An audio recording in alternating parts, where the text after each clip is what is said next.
you're popular, and I don't know that it was me.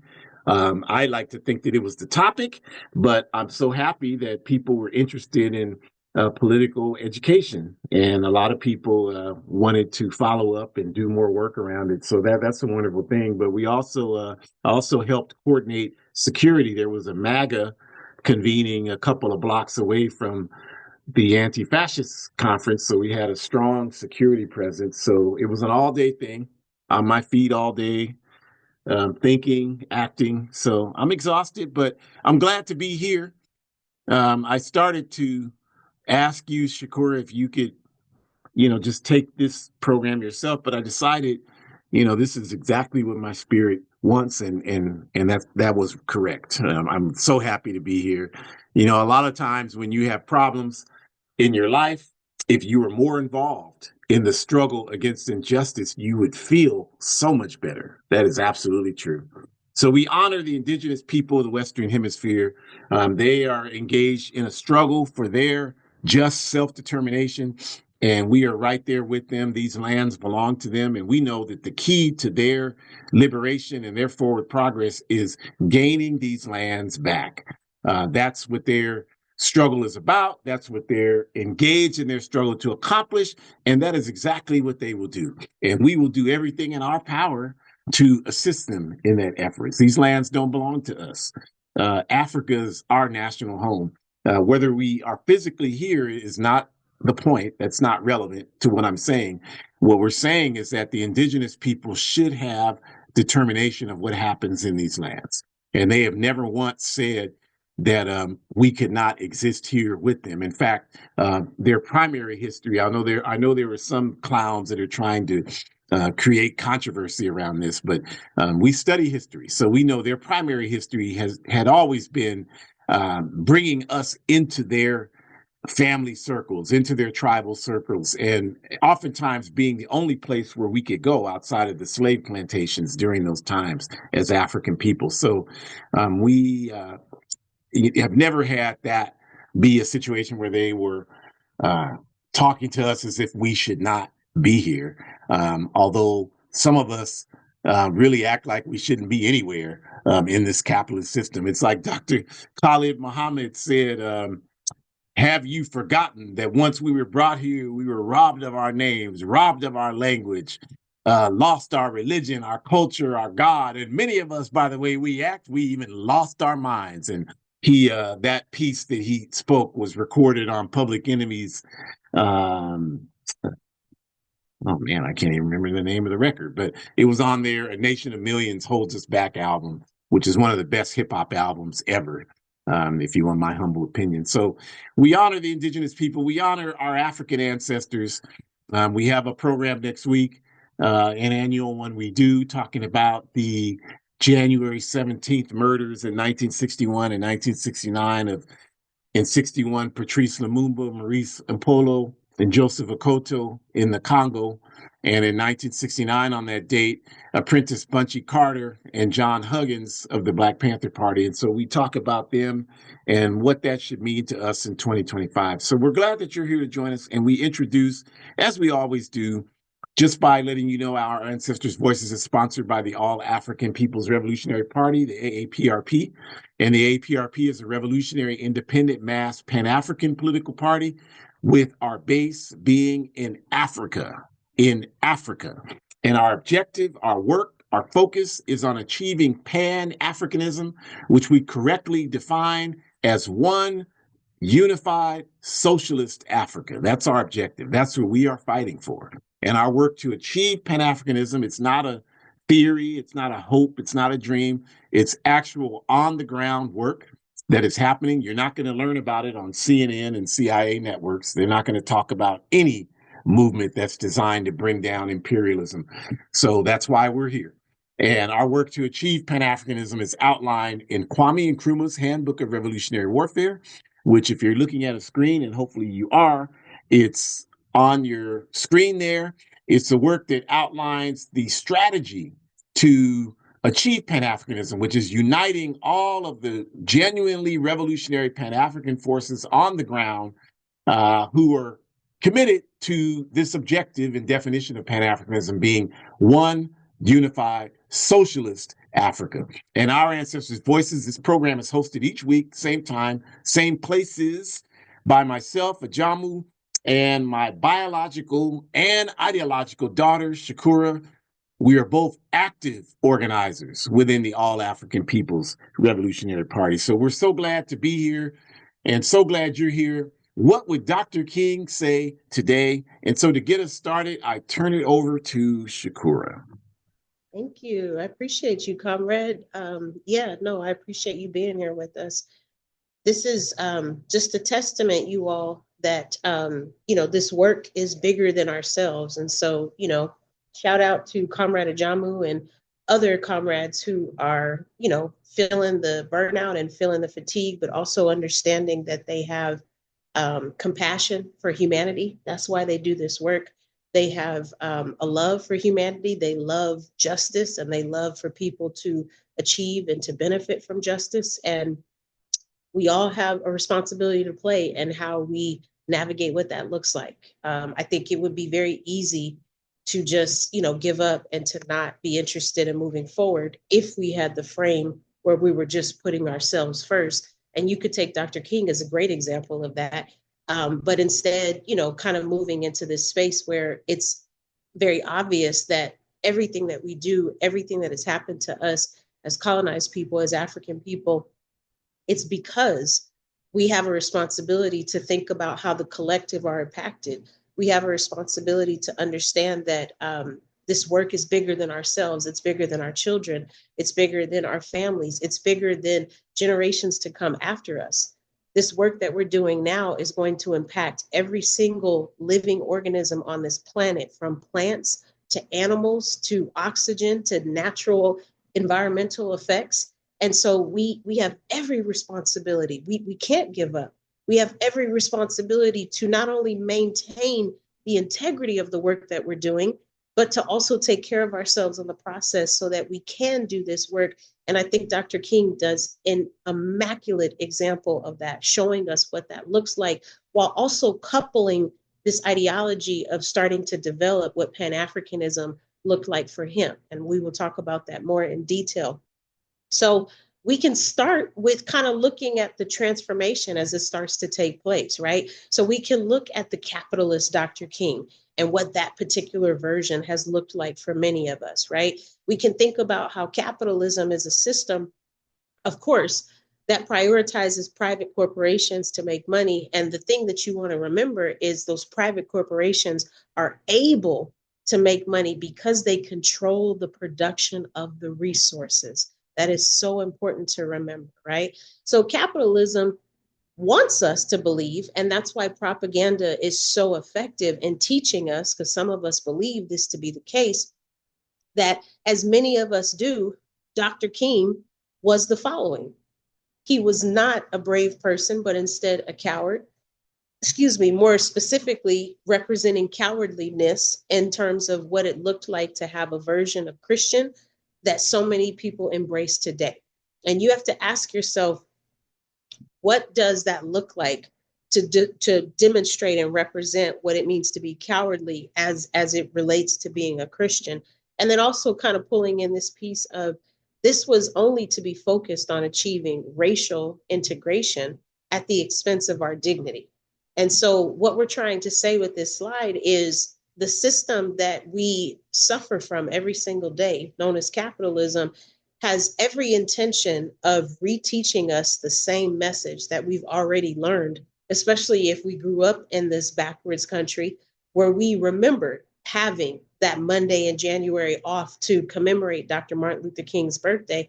And every year, the teaching would be the same, that we should practice nonviolence, just like Dr. King, that we should love all people, and that we should see no race, class, or gender as a separatist function, but instead that we should all come together and hold hands and look past the fact that some people are suffering at the hands of oppression. We should look past the fact that you have unhoused people that are outside when many of us are experiencing harsh winter elements where it is too cold to be outside, but unhouseless people are outside nonetheless. where we have people evacuating houses because their houses are burning to the ground, where we have people that can't afford to put food on their tables. They don't know where their next meal is going to come from.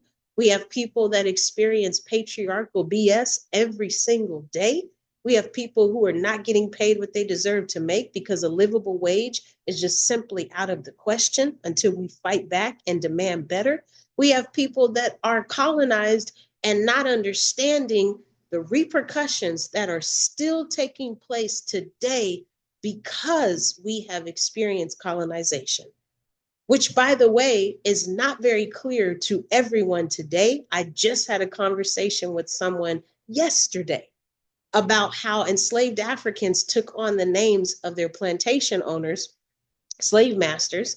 And the person said to me, yeah, but that was slavery. Once slavery was abolished, that was over. And I just laughed because I said they still have the names today. How could that have anything to do with the ending of slavery, which we know really wasn't a true thing, because there were states like the one I'm in, Tennessee, that still practiced slavery even after the Emancipation Proclamation was signed. But that's another topic for another day. We're not going to comment on that tonight. What we are going to come back to is making this argument that the assumption is if you take on the capitalist approach of Dr. King, then you can just look past all the bad things that are happening to people that deserve better.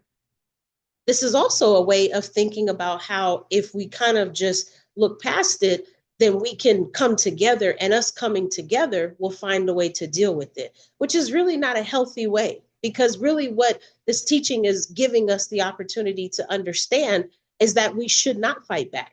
That's really the teaching. That's why it's nonviolent, right? We should not fight back. We should not resist. We should not push back. I shouldn't have had that conversation with the person about the slave names. I shouldn't have pushed back and said, that very much is the case today. This is exactly why I have what you would call an African name instead of an English name, or instead of a Spanish name, or instead of a Dutch name. This is precisely what that means. That's precisely what that means. But this is the ideology, right? And so we have to kind of think more about this and even kind of break down what that really looks like. This is also in line with kind of appropriating and promoting, I would say, US capitalism, imperialism. I would say it's about appropriating and promoting US in terms of it being the dominant force here, and not connecting Africa, not connecting any of the points that are happening around the world. All of this is framing the US and framing a capitalist ideology so that we can only focus on what is right in front of us. This is precisely why we have every responsibility not only to make this world better, but the best way that we can do that is by teaching ourselves the information that has been withheld from us. That's what we mean when we say increasing our political education. That is exactly what we mean, you all, because if we don't increase our political education, that information is already out there, but it has been kept and locked away from us. And so we have the responsibility, you all. We have the responsibility to go out and to seek it. We have the responsibility to look after it. We have the responsibility to ascertain it. We cannot rely on capitalism to teach us that those things that have been kept from us. Why would they do that? That's their Achilles heel. Why would they teach us the things that they know are going to help us revolt, the things they know are going to help us resist, the things they know are going to help us fight back? Why would they do that? That would be like us giving them our greatest weapon. Why would we do that?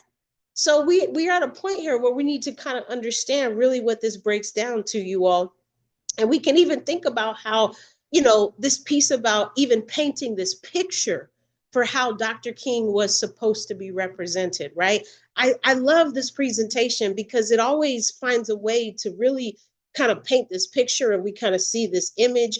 And then as we get deeper into the slides and the presentation progresses, we see that that really wasn't the Dr. King that everyone knows. There was a whole other side to him that was managed to keep quiet.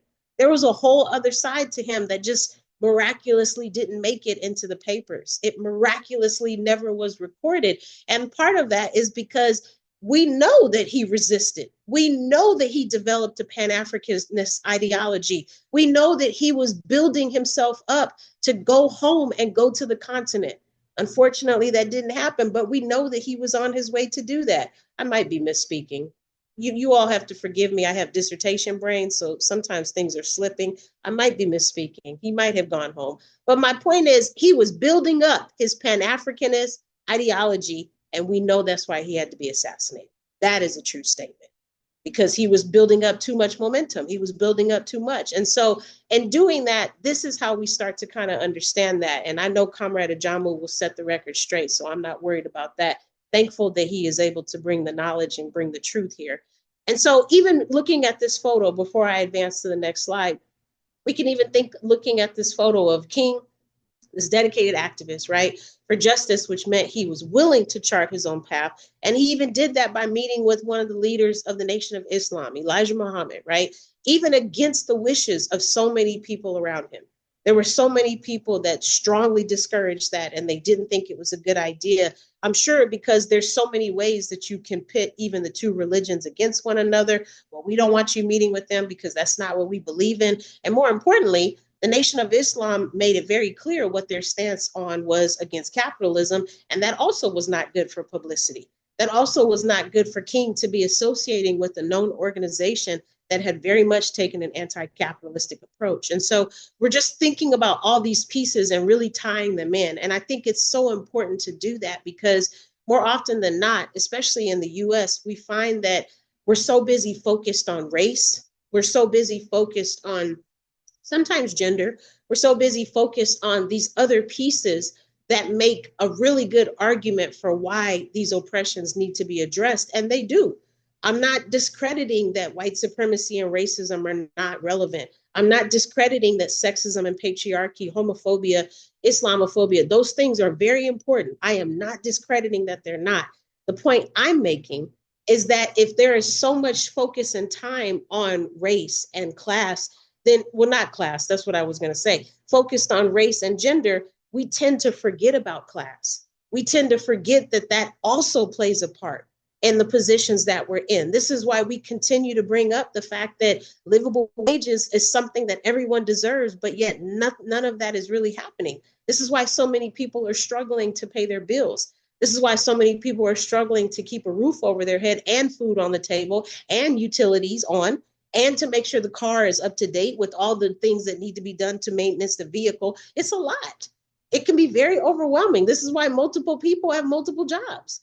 This is why multiple people are asking their children to go and work because they're trying to keep up with everything that they have. And then you have the higher costs, the rising costs and economic systems that are putting people in very tough positions, very, very, very tough positions where they have to decide between getting medical care or getting groceries, getting the car fixed, or making sure that grandma has the Alzheimer's medicine that she needs, right? I mean, there's just so many pieces to that. And so we can focus on class in addition to race and in addition to gender, because class has everything to do with the class divide that we find ourselves in. That's exactly how capitalism thrives, is being able to separate us based on how much money we make, because money is attached to our values. Next slide, please.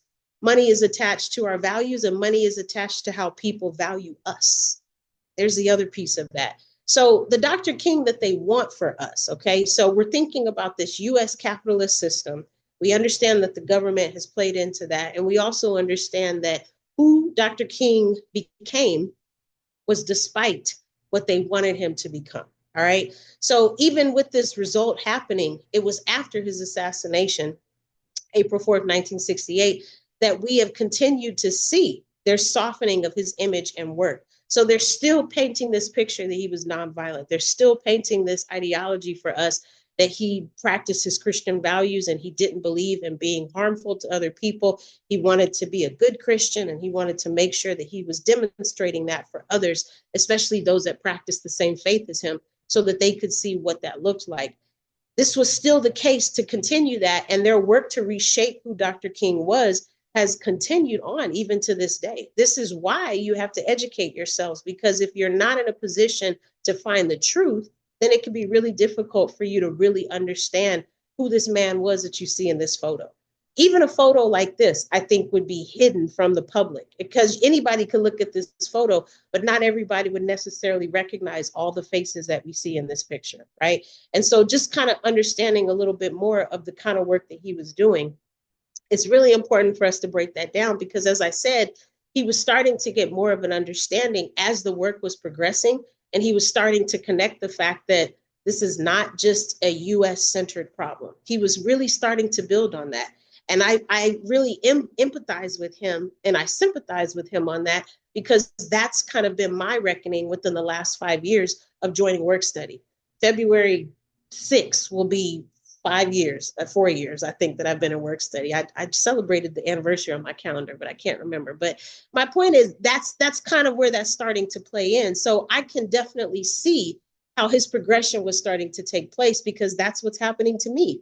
I'm metaphoricizing. I'm kind of seeing it take place. And so this is where we really start to kind of understand what that looks like because, you know, for him to be in this photo with Kwame Ture, formerly known as Stokely Carmichael, we know that there were a lot of ways that their works were kind of aligning, right? And a lot of people wouldn't want you to put those two together and make those connections, but that's precisely the work that they were doing together.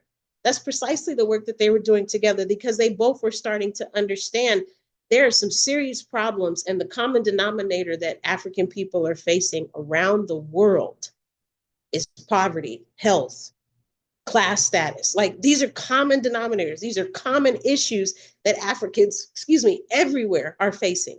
And so you can't just center it on the US. At some point, you have to kind of look past that and say, why is it that Africans everywhere, so regardless of where they live, everywhere are dealing with the same issues? What's up with that? And then you really start to dig a little bit deeper into it after that. Dr. King was willing to subvert his ego and he listened to younger activists. This is why him and KT, Kwame Ture, had such a connection because KT was able to inform him on some stuff. He gave him some different ideologies. He helped him see things a little bit differently. I'm sure Comrade Ajamu would correct me on this if I'm incorrect, but I believe King was even delayed with his ideology development in terms of taking an anti-Zionist approach.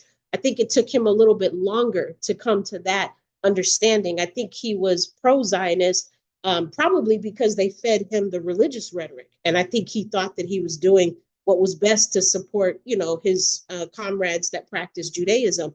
But I'm sure it was KT. I'm sure it was KT that helped him understand that's actually incorrect, brother. That's actually incorrect. And these are the reasons why. And so just kind of breaking that down and helping him to see that. And so, you know, this is what drove King to be able to really form more radical positions because of his relationships with KT, especially on issues like the war in Vietnam, especially on issues like that.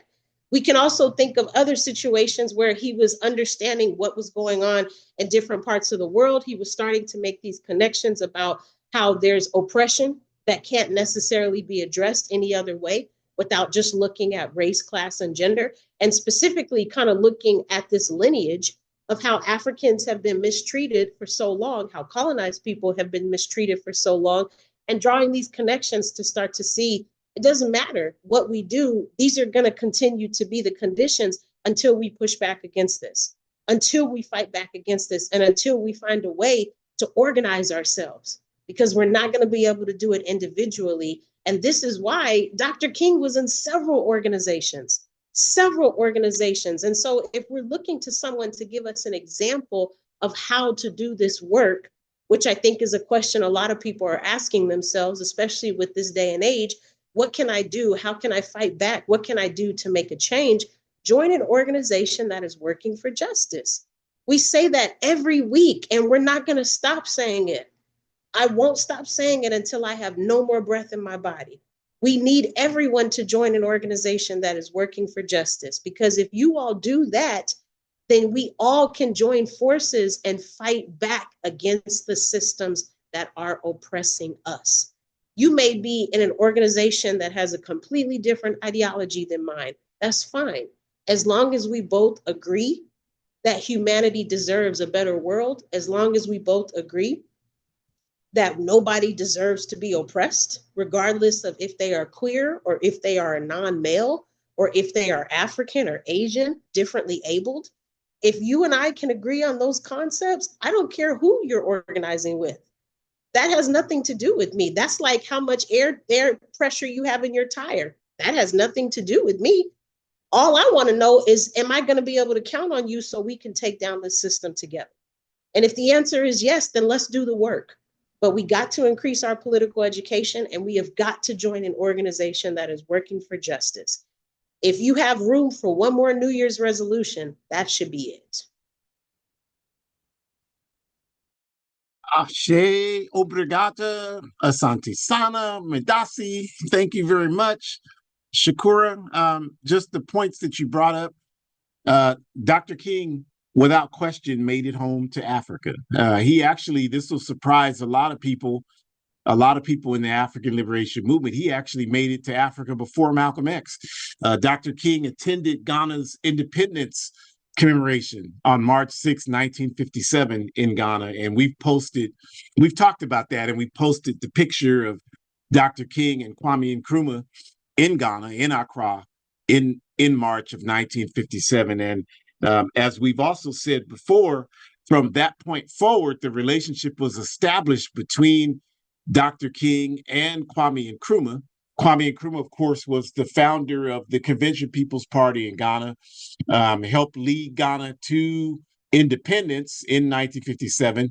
And Nkrumah is the visionary for the All-African People's Revolutionary Party. And Dr. King, developing a relationship with Nkrumah, became a mentee of Kwame Nkrumah, just as Malcolm X did, and maintained that mentee-mentor relationship with Kwame Nkrumah until Dr. King was assassinated in April of 1968.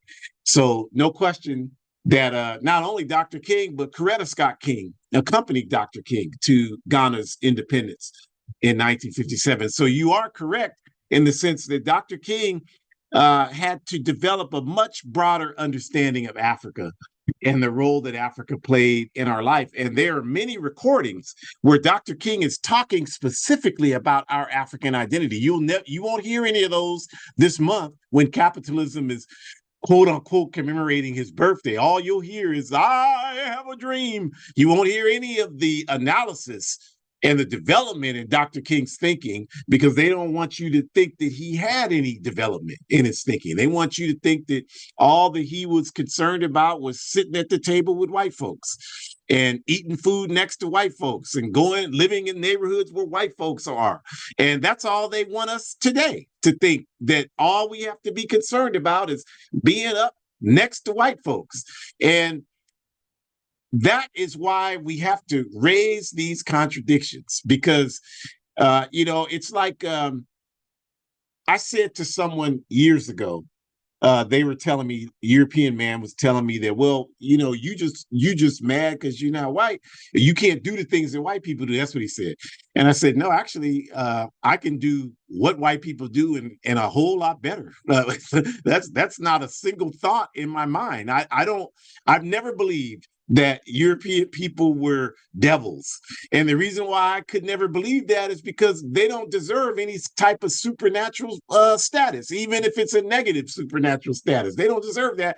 And plus, I've worked with too many of them, and I've had too many of them reporting to me to know that they are certainly in no better of a psychological, physiological, mental, intellectual position than anybody else on earth. So I know that that's not true. So this is one thing that has to be understood about Dr. King. And also the question of Zionism. I think the question of Zionism, the question of Black power, Pan-Africanism, all of these things, I think the problem as it relates to Dr. King is he just didn't live long enough to develop a proper understanding of all of those concepts. He was certainly propagated by the pro-Zionist lobby and was a member of Black Americans in Support of Israel Committee, BASIC, which still exists today, a pro-Zionist lobbying force that has had virtually every one of the African politicians on the national level as representatives of it. Today, BASIC is people like Al Sharpton, and those people are part of BASIC. And they're the mouthpieces in the African community for Zionism. But I think had Dr. King lived long enough, he certainly would have been influenced by SNCC's evolving radical anti-Zionist position which influenced much of what's happening today around the question of Zionism in this society. And just like King was open to being influenced by SNCC on the question of Vietnam, he certainly would have done the same with the question of Zionism, the question of Black power, which he was clearly emerging on. No question about that. For anyone that studies Dr. King's development so close to his assassination, and the question of Pan-Africanism, because we know, as we always say, the highest expression of Black power is Pan-Africanism. So these are the things that have to be understood about King, along with the fact that he was a man of principle. And what we mean by that, the definition we're using for principle, is someone who will stand up for what's right despite the consequences, even though it means adverse consequences to their lives. They will still stand up for what's right. And people like King, who operate under those types of principles, live their lives guided by principles of justice. There are no other principles that matter. The only principles that matter are principles of justice. And these types of folks make decisions based upon righteousness, not avoiding consequences. I was sitting at one of the life ceremonies I mentioned at the beginning of the broadcast. I was sitting there Thursday, and it was in a Christian church, and the ancestor who made their transition wasn't a member of the church, but you know how these things happen. And so it ended up there, and the minister was talking about, talking about the people in the church, we believe that we know we will all die, but we believe that what motivates us is that we will come back. And he said that multiple times. And every time he said it, I was thinking, like, I never even thought of that in that fashion before. Like, I'm not concerned at all about coming back. My concern is, while I'm here, what type of person am I going to be while I'm here? And my motivation for that could never be just so that I could get an individual award of coming back somewhere. Like, I don't give a damn about coming back. What I care about is, what will I do so that when I die, my hope is that people are able to say that African did his best to make a contribution. And that, to me, is how I've always thought about it. Like, I'm not thinking about it, well, I got to do this so I can get I mean, that's incredible to me that so many people could be functioning on that level. Like, that's your level of operation as a human being. I mean, that's just really interesting to me. But King was not that type of Christian. Clearly, he was not. When they talk about you couldn't make you couldn't pay the cost that Jesus paid, King paid that cost. He knew that he would be assassinated. He said the night before he was murdered, he said it on stage in Memphis, Tennessee, where Shakura is right now. He said that I'm not going to get to the mountaintop with you. I would love a long life. Longevity has its place. We're looking at it on YouTube. That's what the man said. I know I'm not going to get there, but I've gone to the mountaintop and I see what's waiting for us. That's what he said. So when someone's talking, and if you watch it, if you've seen it, the conviction that the man had, when he said, I'm not fearing any man, he wasn't lying. He wasn't afraid of a damn thing. There was nothing they could do to him. That's what they knew. That's why they had to assassinate the man. And for those people that don't understand that, that's why no one's coming after you, because you don't have that type of conviction and dedication to justice. So it's important to understand that's who we're really talking about when we talk about Reverend Dr. Martin Luther King. And as a result, Dr. King today would have to be completely opposed to the capitalist system. I don't care what Wells Fargo and Allstate and all those other damn criminals do. They will never be able to convince us that Dr. King would have mellowed and sold out and become accommodationist, in the sense a principled person could never do that. An opportunist does that every day. And it's our responsibility, it's your responsibility to know the difference between the two. A principled person could never do that. A principled person would choose death over selling out. And so Dr. King would certainly be opposed to the capitalist system. And as a result of that, would be an arch critic of the people upholding capitalism. Even people like Barack Obama, Kamala Harris, and all these people, Dr. King would have to be opposed to what those people represent. And I know that's a hard pill for a lot of you to swallow. But if you study the life of Dr. King, it's irrefutable. You cannot make an argument refuting what I just said. He, without question, because he would have been opposed to sending $5 billion in aid to savagely eradicate the Palestinian people. He would, on principle, he would be opposed to that. He would be opposed to the creation of the African Command Project, 100 U.S. military bases in Africa to suppress the African masses so that capitalism can continue to operate, stealing everything from Africa, business as usual. Dr. King would be opposed to that. And because he would be opposed to that, he would have to be on the opposite side of Barack Obama, who was the chief architect of African Command. He would have to be against Kamala Harris, who's absolute Zionist, and sat up there and told you just a few months ago, I will do everything in my power to support the state of Israel. That's a damn criminal that would say something like that. And you're telling me that I got to vote for somebody? You can go straight to hell. That'll never happen. That'll never happen. You are wasting your breath if you're trying to tell us that we need to get behind some absolute foolishness like that. That'll never happen. I'd rather die. I'd rather take this breath and die right now before I get behind that sort of nonsense, because we are people of principles. And that's what we try to do. And Dr. King proved that he couldn't be bought. That's why they killed him.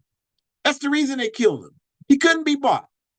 They composed some sort of pattern. This type of thing is a big deal to some of you, but they composed this package of his alleged affairs, and they did this under the Nixon administration, and the Reagan administration picked it up when the fight was on to bring about the Dr. King holiday in the 1980s. They reintroduced this package and they sent it out. They sent it to Coretta Scott King, and they sent it to media outlets.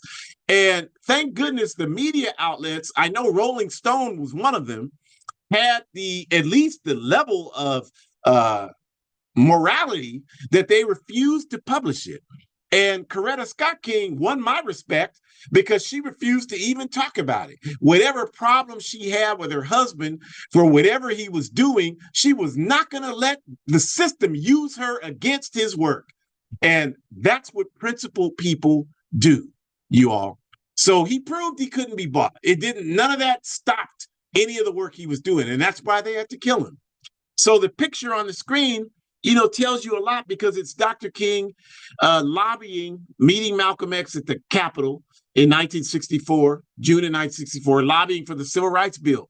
And basically that means going to these politicians and telling them that if you don't pass this bill, we're going to build a movement and shut you down. And they have to listen to that because that movement existed. The problem you all have today that are into electoral politics is there's no movement like existed then.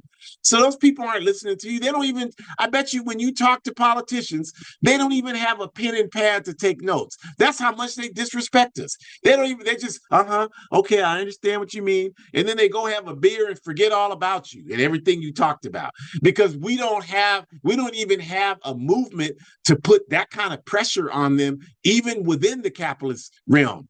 That doesn't exist.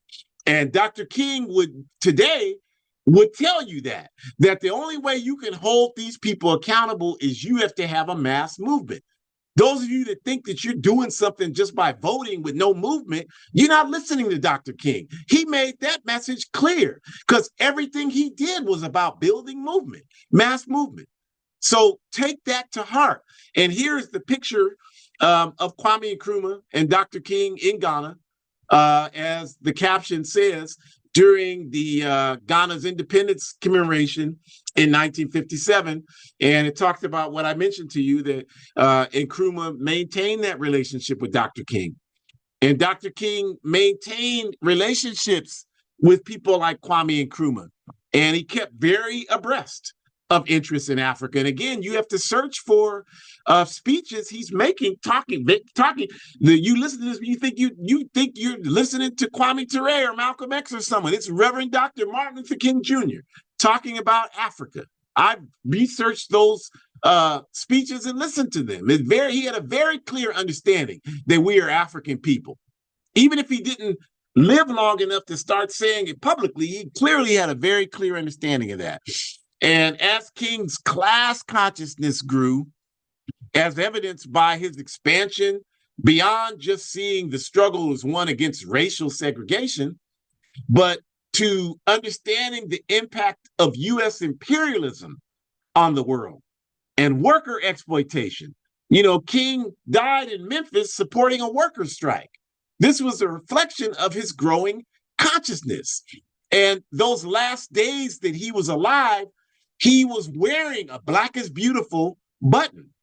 So he was coming to understand, with the help of the younger activists like Kwame Ture and the others, he was coming to understand that contrary to the message of the capitalist system, the Black Power movement was never anti-white. It was always about asserting the dignity of African people that has been subverted for 500 years. And so this is why you have to listen and understand, what Dr. King was actually doing. Because if you can do that, you can see today, looking at what's happening today, that Dr. King today would tell you that Pan-Africanism and African nationalism is not anti-white. It's not anti-white. Although the capitalist system today still wants you to, now any mention of doing anything for African people, for indigenous people, for Asian people, for LGBTQ people, anything that has any mention of that is categorized as being anti-white. That's their whole agenda.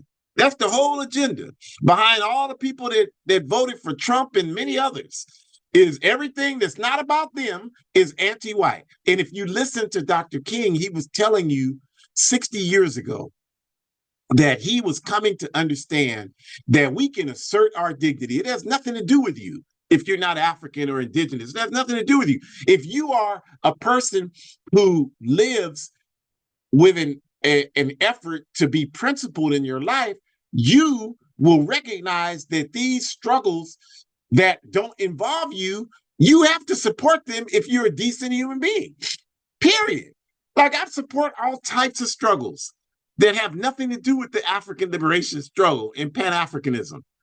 People that know nothing about the struggle I'm engaged in. The workshop I gave yesterday was, 75, 80 people. Majority of them were European. And I told them, none of you know anything about our struggle for Pan-Africanism. And I don't really care whether you know anything about our struggle for Pan-Africanism, because our work doesn't include you. It's not about you. But the reason why I'm here talking to you is that the capitalist system uses your people to subvert our struggle. It's done that historically. And so you're needed to go into your communities and educate your people that we are not their problem. Their problem is this capitalist system. So that's what you need to do. And I'm showing you how you can do that. That's why we do that. But Dr. King was clear. He was clear on these questions.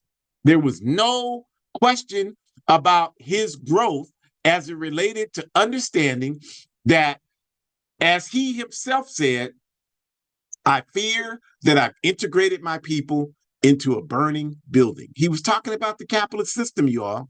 That's what he meant. So there's no way in hell, if you have a person of principle and you have the addition of increased knowledge, that those principles will continue to stand and their analysis will continue to develop. So a Dr. King today would have to have an even more developed position on the question of capitalism. In fact, we would say that a Dr. King in 2025 would be a scientific socialist. There's no way it could be any other result. There's no way it could be any other result, because he would have to come to understand the contradictions of class and labor, and the contradictions of colonialism and justice. And all of these things would have to lead him to come to a conclusion that a system where production is controlled by the masses of people is consistent with the gospel of Jesus Christ that he wanted to represent and live with his life. No question about that. And we'll use the example to illustrate that Dr. King and Palestine, because as we mentioned, Dr. King was confused about the Zionist movement, and he wasn't alone. The Zionist movement has manipulated the African masses for the last 100 years. That's happened. And all you have to do is go back to the Garvey movement, the movement of Marcus Mosiah Garvey and Amy Ashwood Garvey and Amy Jock Garvey and the millions of Africans who were in the Universal Negro Improvement Association in the 1920s, the organization of Marcus Mosiah Garvey and Amy Garvey, the organization that published the Negro World in 33 countries, that started the Black Star Line in protest to the White Star Line, which produced the Titanic ship, that preached that Africa belongs to the Africans 100 years ago. But Garvey, as much as he did for our people, and he did quite a bit, was confused on the question of Zionism and was manipulated by the World Zionist Congress, which was the chief organization promoting the concept of the establishment of the state of Israel as a political tool to advance imperialism by building a base for it in the Middle East. And that was their objective. And they manipulated the African masses because they studied us. We don't study anybody, but everybody studies us. And the Zionist movement studied us. And they understood that there was no people in this country who would be more sympathetic to a call for people to go home than the African masses who have been kidnapped from Africa and treated like slaves since that time to this day in this backward ass country. The Zionists understood that. And so they went to work. And the World Zionist Congress, under the guise of criminal charlatans like Shane Wiseman, approached the NAACP in this country and got the NAACP to sponsor a paid speaking tour for these Zionists, telling them that we got the same struggle. That's where all that nonsense started, that we have the same struggle as these Zionists. We have a legitimate right to claim Africa as our home. We never gave up Africa. We never said, oh, I want to leave Africa. You were forced to leave Africa, African. That was not your choice. The choice that you made is to continue to be ignorant about who you are as an African. That is your choice. But you didn't have any decision in leaving Africa. You didn't decide that you wanted to be in New York or Canada or Germany or any of these goddamn places. That decision was made by you for the people who have oppressed us for the last 500 years. And we are cooperating so well with them by adopting everything about what they wanted to do to us. We continue to hold their names, their European names. We continue to only know their European languages. We continue, more importantly, to see the world only through their European capitalist lens. These are the choices we are making. But we didn't make the decision to come here. And the Zionists knew that, so they exploited us. And Marcus Garvey in the 20s was running around talking about, we have the same struggle as the people struggling for the state of Israel, because Zion means to return home. We have a right to use that word Zion. The people that created the state of Israel have no right to do that. These are people from Europe. We're going to tell the truth on this program, and the internet will probably go out, because every time we start to talk like this, then that's when the problems start. But these people are from Europe. Talk to anybody you know that's Ashkenazi Jew, which means they're European. Ask them where their family comes from. They will not be able to answer and tell you where they come from, Jewish land, because there's no such thing. The state of Israel has only existed since 1948. There are people listening to this broadcast that have been on the earth longer than that. So they cannot answer that way. The only way they can answer is by telling you, well, my family's from Russia. My family's from Germany. My family is from Poland, from Romania, from Hungary. That's how they have to accurately answer the question. So that's their ethnicity, you all. There's no Jewish ethnicity. And there could never be a Jewish ethnicity because Judaism has its roots in Africa. The Bible tells you that. The first country mentioned in the Bible is Cush, which is the ancient name of Ethiopia. The Bible tells you that. The first documented parishioners of the Jewish faith were from that region of East Africa. They were called the Falasha Jews. They are descendants today from those folks in Ethiopia. Those are the original Jews. They were African people. So how the hell did we go from the original Jews being in Africa to white folks saying that this is our nationality to be Judah? How the hell does that happen? So we're not speaking against anybody because we know the history. The Jews were without question persecuted in Europe.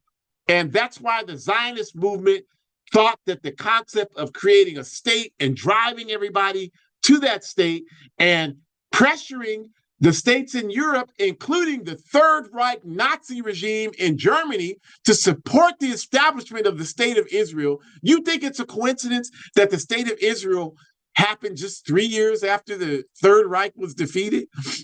I mean, none of this was a coincidence, you all. And so we understand why Dr. King was confused on the Zionist question. But again, as we've said, if Dr. King were alive today, he would have to stand before all of us and declare to the world that he is anti-Zionist, because he would know all of these things that I just talked about, which there's no way he could have known all of this back then. But he would know it today, and he would talk about that. But the reality is that this is just a hyperbole that I'm doing, because there would be no Dr. King today, because he was a man of principle who had a mass movement. You can be a principle just by yourself. They don't give a damn about that because nobody's listening to you. They got the propaganda under control, on lockdown.